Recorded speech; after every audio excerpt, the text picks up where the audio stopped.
بعضیا به جرم سرقت، بعضیا به جرم قتل و حتی بعضیام به جرم بدهی پشت میله های آهنی میافتن. اما هستن کسایی هم که به جرم سرگرمی با طعم مرگ مهمون این حصارهای آهنی میشن. به جرم مزاحمت به 115 6 ماه حبس دادن، 1.5 ماه اینجا.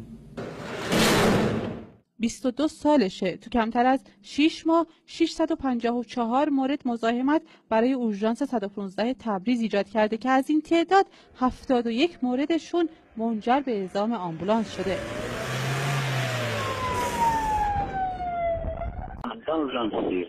مجدون نایده تصادفه نیستی؟ از آدرسی به؟ آخر مفصل دهمتی سعیدآباد اخشده یادلاده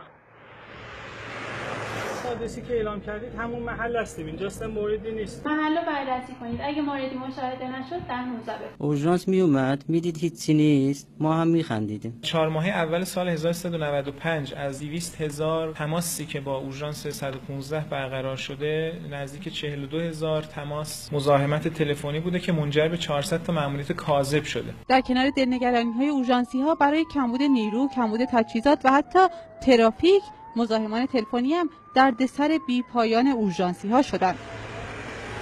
تعداد 35 مورد در حال حاضر پرونده مزاحمت اورژانس داریم، 12 موردشون منجر به کیفرخواست شده. موارد دیگر هم مرحله تحقیقات مقدماتیش رو پیگیر هستیم که ان شاءالله شناسایی و تحویل مقامات قضایی می‌کنیم. قطعا همکارای ما در زمان صدور رأی احکام که صادر می‌کنند احتمالاً به حد اکثر مجازات هم محکوم بشود. مزاحمان تلفنی اورژانس افرادی هستند که از سر بیکاری یا عادت زشت تلخ‌ترین خاطره ها رو برای تکنسین های اورژانس بر مقام میارن. خاطراتی از مرگ انسانهایی که یک نفر ندانسته ثانیه ها رو برای نجات اونها سوزونده.